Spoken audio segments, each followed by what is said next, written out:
निशंक होई रे मना, निर्भय होई रे मना, प्रचंड स्वविबळ पाठीशी नित्य आहे रे मना, नित्य आहे रे मना. जय शिवदत्त श्री स्वामी समर्थ महाराज की. हॅलो. हा, श्री स्वामी समर्थ ताई. श्री स्वामी समर्थ ताई. हा, मी म्हटलं आज अनुभव असेल तुमचा कोणाचा तरी. हा, चालू होते ना. लागतो की नाही. चालू होते, एवढ्यात ठेवलं आणि तुमचा आला. अरे वा वा वा. झालं जेवण? आज जरा उशीर झालाय, अजून झालं नाही. हो, कशात बाकी बरे आहेत बरे, ना? हो बरे बरे. हा हा. काय अनुभव आला ताई? अनुभव आहेत तसे छोटे छोटे सुरुवातीपासूनच. म्हणजे 2 वर्ष झाली मी स्वामी सेवेत आहे. नाव नाही सांगत ताई, कारण कसं आहे, बौद्ध धर्मात आहोत आम्ही. बौद्ध धर्मामध्ये हे असलं काय मानत नाही. बरोबर बरोबर. तर व्हिडिओ युट्यूबला आला तर मग नाही नाव बरोबर समजतं ना. आहे, बरोबर. बरोबर. कोकणातली आहे, हा. सिंधुदुर्ग जिल्ह्यातली वैभववाडी तालुका आहे, एवढं सांगते. बरं बरं बरं बरं बरं. माझा नंबर आहे तुमच्याकडे, आता नाव सेव नसेल आहे कदाचित. आहे ना? हो हो हो. हा, तर अनुभव मला म्हणजे पहिल्यापासून छोटे छोटे आलेच होते. हा हा. असे म्हणजे मग काय सेवा वगैरे करता तुम्ही? मी सेवा करते ही संकट मोचनची आणि गणपती, हे गणेश मंत्र तो. अच्छा, कोणी दिली आहे का सेवा तुम्हाला? हा हा, ह्या आपल्या पल्लवीताई निकम. अच्छा अच्छा, प्रदीप दादांच्या. हा, प्रदीप दादांच्या असते. हम्म. हा, मग सुरुवातीला मी म्हणजे हे खरं सांगायचं म्हणजे आधी माफी मागते तुमची. कारण काय, तुमचे मी व्हिडिओ बघायचे असे युट्यूबला. असं म्हणजे युट्यूब ओपन केलं ना की सुरुवातीला हे स्वामींचे दिसायचे सगळे अनुभव. तर मी एकदा दोनदा तुम्हाला मेसेज केला. तुम्हाला काय म्हणजे आमचा तेवढा विश्वास नसायचा ना, कारण बौद्ध वगैरे हे आमच्या धर्मात नसल्यामुळे. बरोबर. हा, तर विश्वास नसायचा. त्याच्यामुळे मी तुम्हाला रिप्लाय एक दोनदा केला त्या व्हिडिओ बघून, की तुम्हाला काय म्हणजे तुमचं काय भलं झालं ना, त्याच्यातून तुम्ही आधी दाखवा ते, मग आम्ही बोलतो. अच्छा अच्छा अच्छा. हा, असं मी म्हणजे वाचला नाही का ते? हा, वाचला नसेल तुम्ही, पण त्यासाठी मी तुमची आधी माफी मागते. अरे काही नाही होत ताई. असं नंतर बरेच मग जणांचे मी येतात फोन. नंतर आपोआपच मी कशी काय त्या ह्याच्यात खेचली गेली. नंतर मी म्हणजे मी महादेवाची पहिल्यापासूनच ही सेवा मानता येत नाही, मी पूजा करायची फक्त. हा, पहिल्यापासून म्हणजे बरीच वर्ष झाली. अच्छा अच्छा. अगरबत्ती वगैरे सकाळी संध्याकाळी दिवा लावायचा. हा, त्यानंतर व्हिडिओ बघितले युट्यूबला आणि मग त्याच्यातून हे मग अचानक मग मी तिकडे ओढली गेलीच ते स्वामींच्या ह्याच्यात. आणि मग मला पल्लवीताईंचा नंबर मिळाला युट्यूबला. मग त्यांना मी मेसेज केला आणि ह्याच्यात महिला सेवेकरी ग्रुपमध्ये मग त्यांनी ऍड केलं मला. आणि त्यानंतर मग हे मुलांच्या, आता माझी 2 मुलगे आहेत, डोंबिवलीला राहतात. अच्छा अच्छा. हा, रूम वगैरे आहे तिथे, पण त्यांच्या कामाचं व्यवस्थित होत नाही. धरसोड असं चाललंय. नक्कीच चांगलं असं काम मिळत नाही. दोघेही BSc IT झाले आहेत.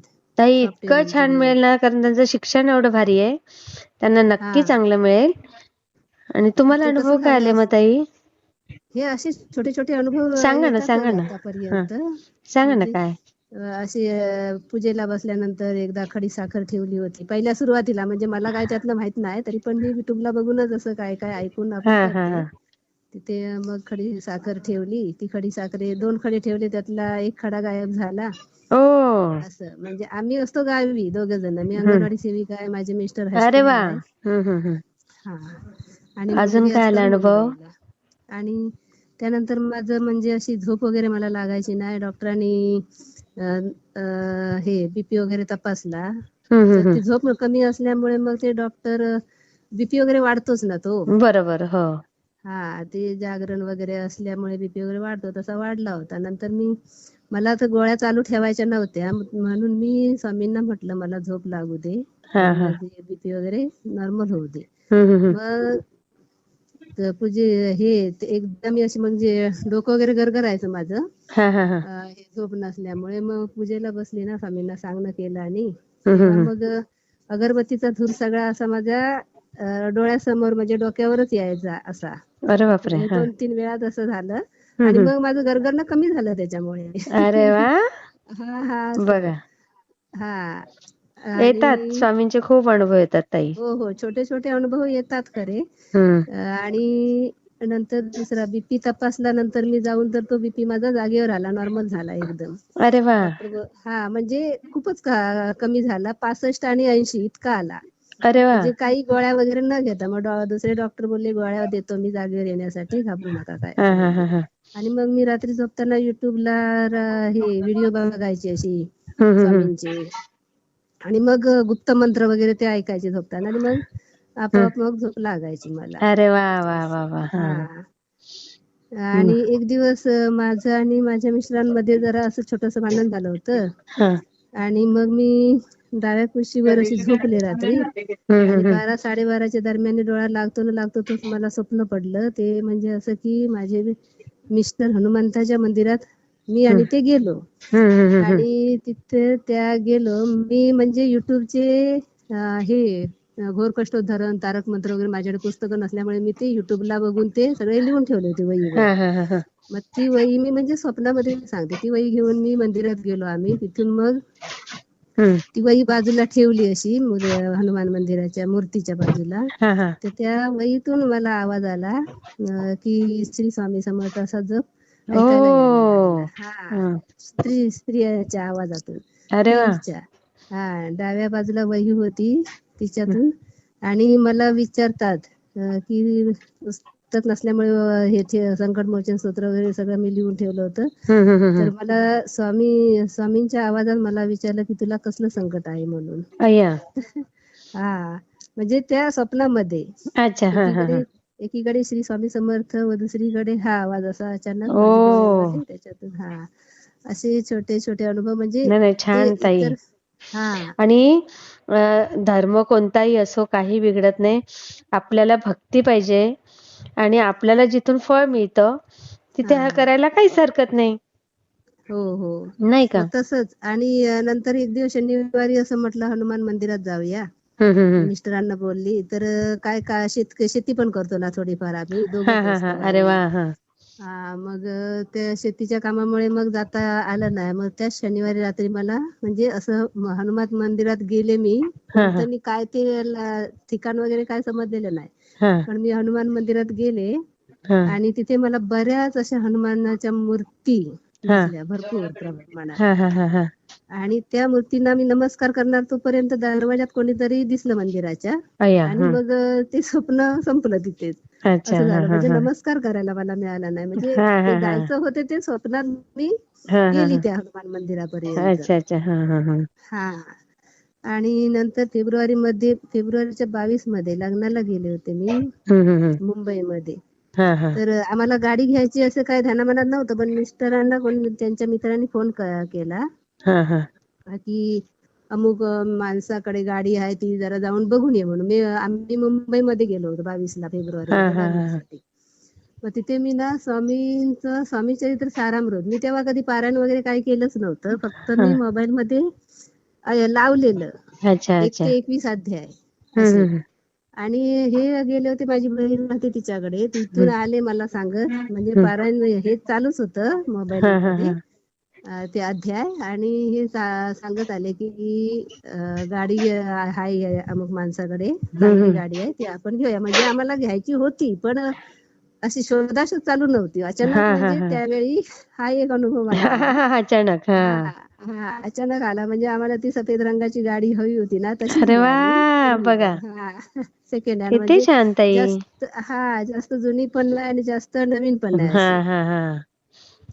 आणि आमचा दुसरा एक अनुभव, छोटे छोटे आणि शॉर्टकट सांगते. आणि माझ्या भावाची मेवणी आहे ना, तिचा एकच मुलगा आहे, तो आजारी, असं म्हणजे मेंटली आजारी झाला होता. म्हणजे त्याच्या डोक्याला मेंदूला रक्त पुरवठा कमी होत होता असं.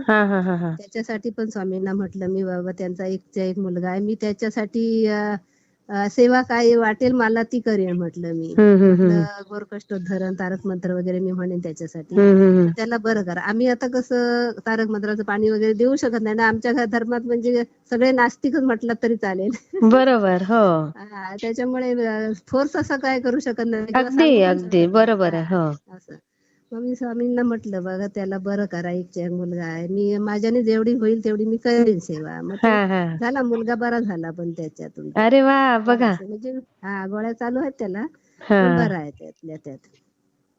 माझा एक मोठा मुलगा मी सांगेन तसं तो करतो. आता त्याने जॉब सोडला आहे आणि तो दुसरा जॉब बघतोय. मग त्याला सांगितलं आता 3 म्हणजे अध्याय आता मुलांना पारायण करणं वगैरे हे कठीण वाटतं. मुली ज्या असतात ना त्या सेवा जेवढ्या करू शकतील तेवढ्या मुलं नाही करत. आणि त्याच्यातून आमच्या धर्मात म्हणजे आमच्या मुलांना देवाचं काय माहिती नाही. बरोबर बरोबर. त्याच्यामुळे ते एकदम नास्तिकच.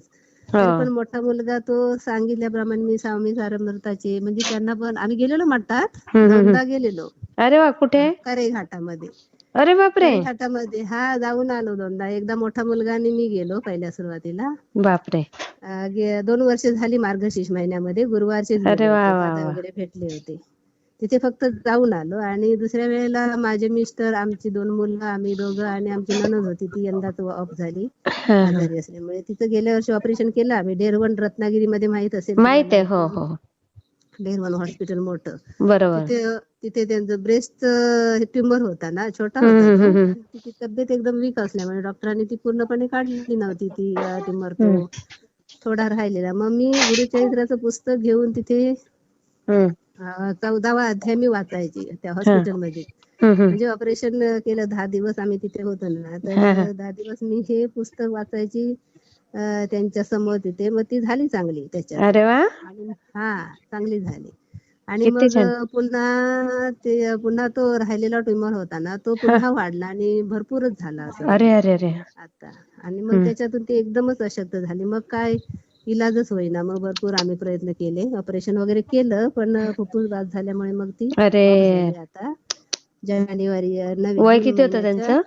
55 वर्षे. अरे खूप कमी होतं. वय कमी होतं, पण एकदम तब्येतीने पण वीक होती ती, अशक्तच होती. काय म्हणायचं म्हणतात ते पूर्वीचे प्रारब्ध असतील काय ते त्यांचे. खरंय खरंय खरंय. आजार पण म्हणजे वेगवेगळे आजार वगैरे होते त्यांना. त्याच्यामुळे ती एकदम वीक झाली होती. बापरे. आणि मग असंच मी पारायण करताना हल्ली मी पारायण केलं होतं ना, म्हणजे माझ्या मनाला वाटेल तेव्हा मी करते, जेवढी वाटेल होईल तेवढी सेवा करते. तेवढी तर करून घेतात. मी करत नाही, करून घेतात स्वामी. जशी बुद्धी देतात तशी मी करते. अर्ध्या रात्री बरोबर बरोबर. परत तेवढं सकाळी घरातलं काम करायचं, पुन्हा शाळा बरोबर बरोबर. खरंय. शेतीचं कौतुक आहे तुमचं, खरंच कौतुक आहे. लय भारी होतं, तरी पण त्यातून करते. आता मी सध्या 3 दिवस 7 दिवस असं स्वामी चरित्र सारामृताचे पारायण चालू बापरे बापरे. आता सध्या. आणि कालच माझं 3 दिवसाचं संपवलं. अरे वा वा वा. पुन्हा चालू करणार, म्हणजे असं करते.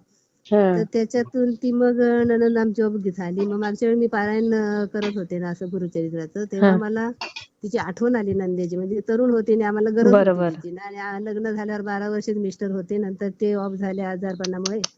नंतर मग आमच्याकडे आली. आमची मुलं लहान असल्यापासून ती तिचे सांभाळलं तिनेच. तर मला अशी आठवण आली तिची आणि म्हणजे एकदम भरून आलं मला. तेव्हा असं म्हणजे क्लिक झालं मला की म्हणजे स्वामींनी सांगितलं की ती आता एवढ्या लहान वयात गेली आहे ना, कमी वयात, तर ती एका आता चांगल्या घरात गेली असं. बरोबर आहे खरंय. असं असतं मात्र हे खरंय. म्हणजे असं मला म्हणजे मध्येच क्लिक होतं असं काही काही. म्हणजे सगळ्याच गोष्टी माझ्या लक्षात राहत नाही, कारण सगळीकडून जास्त बर्डन आहे ना डोक्यावर. बरोबर. खूप छान वाटलं ताई तुमच्याशी बोलून. शेअर करते मी. आणि एक काय अजून एक अनुभव होता माझ्याकडे.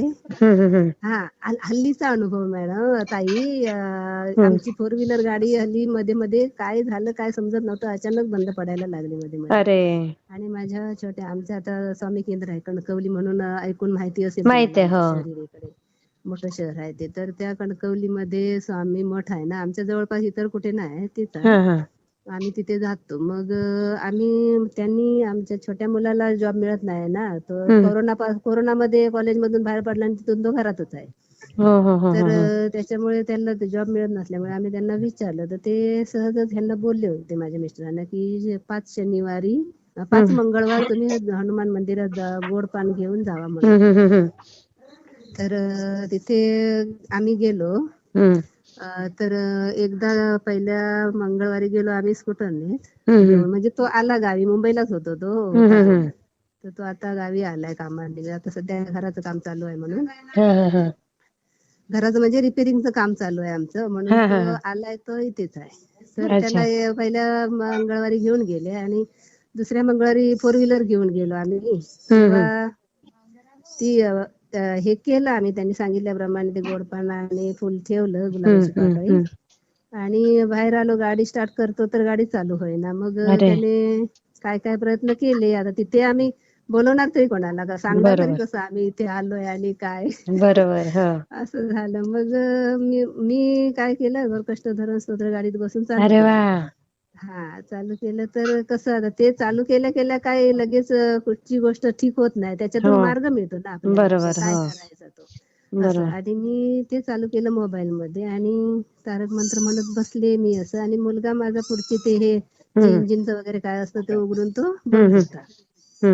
तेवढ्यात मला मग तारक मंत्र 2 वेळा म्हटलं आणि 3ऱ्या वेळा म्हणताना मला आठवण झाली की ह्यांना कणकवलीत फोन लावायचा, म्हणजे स्वामी त्यांना सावंत म्हणून आहेत ते, त्यांना फोन लावला मी. त्यांना फोन लावला, त्यांची तब्येत बरी नव्हती. मग ते बाजूला कोणतरी मुलगा होता, त्याने फोन उचलला आणि तो म्हणाला त्यांची तब्येत बरी नाही, दुपारी फोन करा. नाही म्हटलं, दुपारी फोन करू शकत मी, आता गरज होती मला, पण राहू दे, आता काय करणार. तर मग त्या पोरग्याला त्यांनी विचारलं, तर त्याने सांगितलं त्यांचं काय आहे ते. मग त्यांनी स्वतः फोन केला मला, ते सावंत आहेत ना, स्वतः फोन केला आणि म्हणाले काय झालं. तर म्हटलं दादा तुमची तब्येत बरी नाही ना. तर म्हणाले हो बरी नाही, जाम झाली. तरी पण काय झालं म्हणाले. तर म्हटलं असं असं झालंय की गाडी आम्ही मंदिरात तुम्ही सांगितल्याप्रमाणे आलोय, पण तिथे गाडीच चालू आहे ना. त्यांनी काय केलं, तर म्हणाले कुठे आहात तुम्ही. तर म्हटलं आम्ही मंदिराच्या बाहेरच आहोत. मंदिरात जावा, त्या हनुमंताच्या पायाला हात लावायला सांगा, हात लावून येऊन चावीला हात लावा, इकडे तिकडे हात न लावता चावीला हात लावा आणि गाडी स्टार्ट करायला सांगा. मग तसं माझ्या मुलग्याने केलं. तो तर एकदम नास्तिक आहे, त्याला जास्त हे तरी पण त्याने केलं. तो गेला मंदिरात. तेव्हा मी हनुमंताला म्हटलं देवा माझ्या मुलग्याचा विश्वास बसायला पाहिजे, असं तुम्ही काहीतरी चमत्कार करा. तसं मग तो गेला आतमध्ये, पायाला हात लावला आणि येऊन गाडी स्टार्ट केली, तर गाडी स्टार्ट झाली. बराच वेळ आम्ही तिथे होतो. काय बोलला तो. म्हणजे तो जाऊन आला तिथे आणि मंदिरात हनुमंताच्या पायाला हात लावला आणि येऊन गाडी स्टार्ट केली आणि गाडी स्टार्ट झाली लगेच. म्हणजे बराच वेळ आम्ही प्रयत्न करून ती गाडी स्टार्ट होत नव्हती, तर त्यांनी सांगितल्याप्रमाणे केल्यानंतर गाडी स्टार्ट झाली. नंतर मग तो माझ्या तोंडाकडे बघून हसायला लागला. मला त्या वेळा इतकं भरून आलं ना. किती भारी, किती मस्त, खूप छान ताई. मग लगेच त्यांना फोन करून सांगितलं की झाली गाडी स्टार्ट म्हणून. त्यापासून आतापर्यंत गाडी बंद पडली नाही बघा. किती कमाल. 15 दिवस झाले असं. नाही, खूप छान ताई. मी शेअर करते. चालेल. श्री स्वामी समर्थ ताई. आणि तुमचं स्वामी ओम चॅनल ओपन केल्यानंतरच तुमचं जे तारक मंत्र तुम्ही म्हणताना सुरुवात करता, छान वाटते ना खरंच. म्हणजे तो अनुभव ऐकायलाच पाहिजे तू स्वतः, असं वाटतं. खरंच खूप छान वाटतं. म्हणजे तुमचे हे अनुभव ऐकून. आता एकदा सॉरी म्हणते मी. नाही होत आई, असं काही नाही. शेवटी कसं तुम्ही आले ना स्वामी सेवेत, यात सगळं मिळालं. चालेल, मी शेअर करते. श्री स्वामी समर्थ ताई. श्री स्वामी समर्थ. मला कसा वाटला ते मला कमेंटमध्ये नक्की सांगा. आणि व्हिडिओ आवडला असेल तर लाईक, शेअर आणि सबस्क्राईब करायला विसरू नका. आणि हो, तुमचेही असेच काही अनुभव असतील तर या दिलेल्या नंबरवर रात्री 9 ते 10 ह्या वेळेमध्ये तुम्ही शेअर करू शकता.